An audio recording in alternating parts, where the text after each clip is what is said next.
You have 3 minutes. Run or hide. If we find you, you're dead.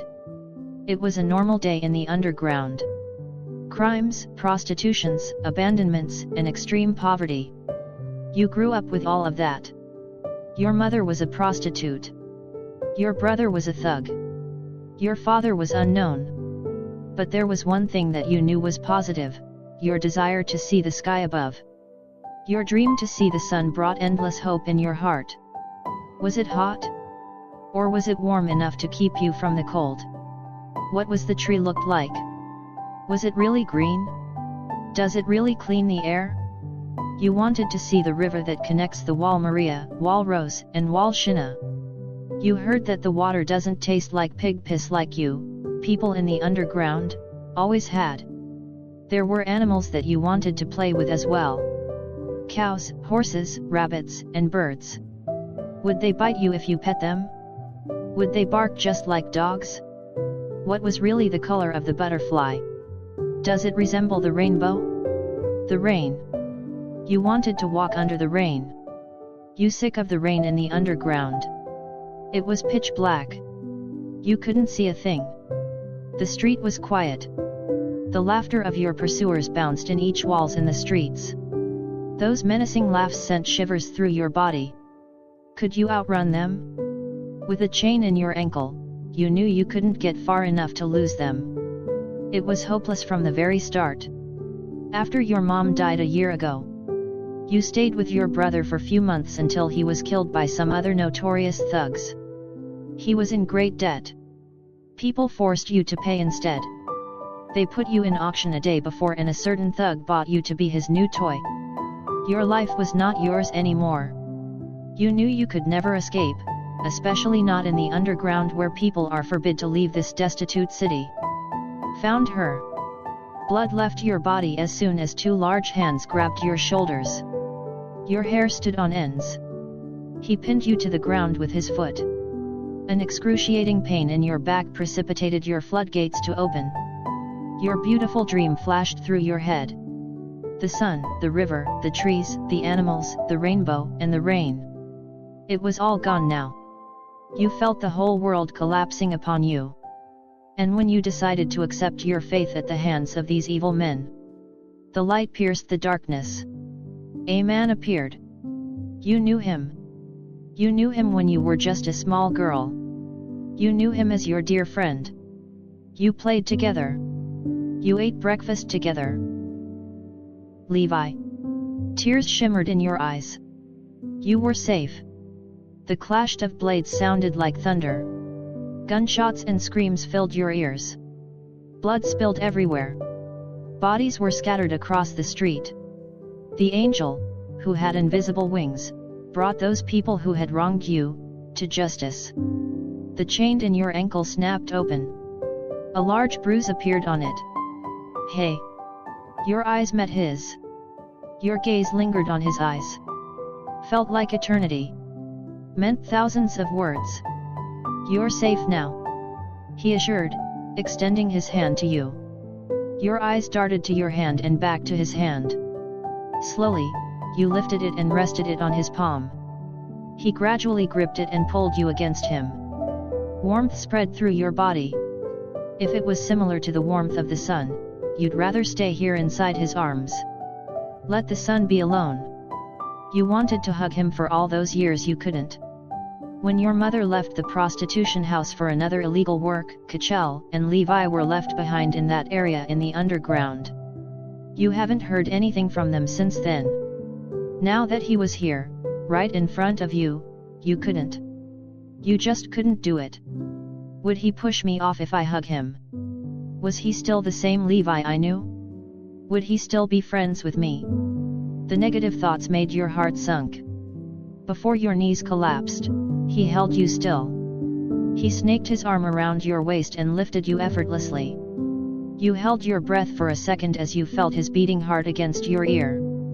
Let's go home. As soon as he said it, your heart raced. Tears ran down your cheeks. You unconsciously smiled at the thought of being away from everyone but him. There were no safe place in the underground. But against his chest, you felt safe. The sound of his beating heart slowly brought you into darkness. You slowly came around. The shining street awoken you from your peaceful slumber against his chest. You had never went to this place. Everything seemed to be in order. People looked at your way, curiosity overtook them. Your body sunk deeply in his clothes, hiding your face. Levi must have felt your desire to be away. He strode across the streets with rapid pace. He brought you straight to his home. It was small but very clean. All furnitures were neatly placed in the right position. Was he living here all the time? He went straight to bathroom, carefully placing you in a tub. The sight amazed you. The water in the buckets were surely meant for drinking. It cost a fortune. And then realization hit you like a struck of lightning. Why would Levi bring you straight to his bathroom? You drew your eyes to look at him, to object. Did he intend to do what was on your mind? Could you stand? You reminded yourself that this man, a friend of yours, saved you from the hands of the evil men. All emotions you felt earlier convinced you to trust him more than you intend to. The truth was you had no desire to refuse him whatever he wished you to do. After all, if it wasn't for him, you were already a living corpse. A woman without a soul. A woman just like your mom. He offered to help you up, but you pulled yourself together and forced your knees to stand. He looked at you as if you were about to collapse. You smiled at him, reassuring that you have enough strength to stand. He nodded and stepped back to give you enough space. You slowly rose from the ground and both of you looked at each other's eyes. You couldn't read what was on his mind. It was deeply concealed behind his unreadable face. And then his eyes slowly traced your body from head to toe and back to your face again. You felt shy. Levi changed a lot. He became a man now. His eyebrow twitched in annoyance. You reek of that disgusting place. Remove your clothes while I fill the tub with clean water. Your breaths quickened. You immediately turned your face away in embarrassment. An urge to cover yourself with your hands was the first thing you felt. But it was mixed feelings. You trust Levi and you believe in him. Your eyes scanned the bathroom. A warm bath was really inviting since you haven't cleaned yourself for days. Staying in that place where they treat women like a rat. Levi was right. You smell like a rotting rat. I can manage it here. You said shyly. I want to make sure you do it right. Your eyebrows clashed in confusion. You want me to get naked in front of you. You badly need a bath and I am capable of doing it properly for you.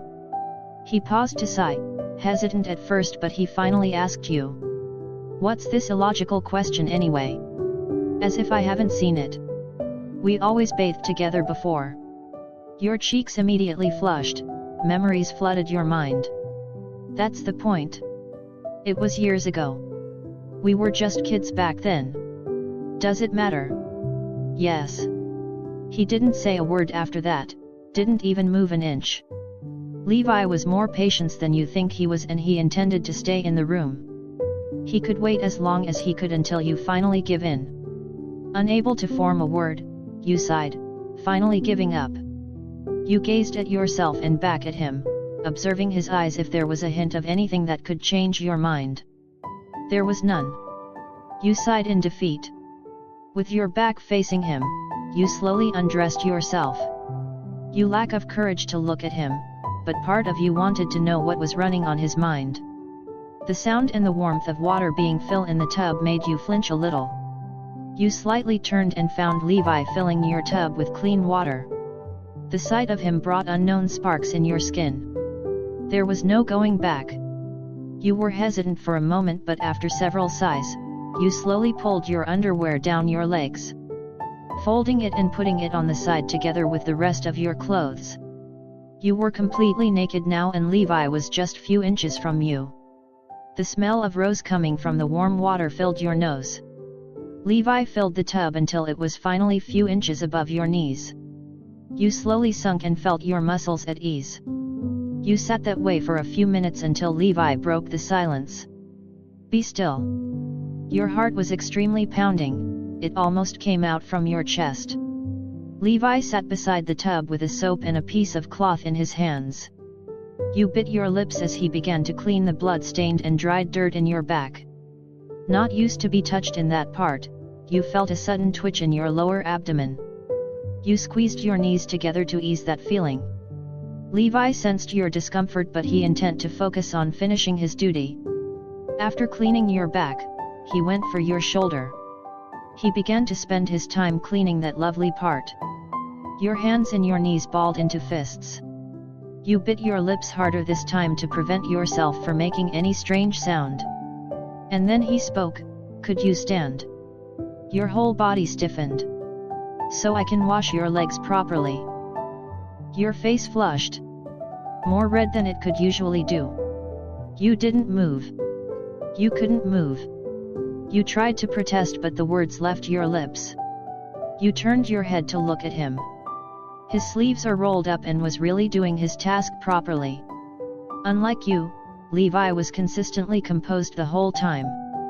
Not a single hint of any emotion on his face. He was just there next to you, waiting for you to comply. You knew you couldn't refuse now. With a low grunt, you began to stand up and Levi helped you to stand still. Your back still facing him. He began to wash you again from your nape, spine, waist, and arms. Silence took over your ears. The sound of the water and your heart were the only thing you could hear. And then you realized, Levi wasn't just helping you to get clean, he was washing all those unpleasant memories away, replacing it with his soothing touch. Slowly, you were getting used by his touch. No more tickles. No more goosebumps. Until the cloth in his hand went to your bottom cheeks.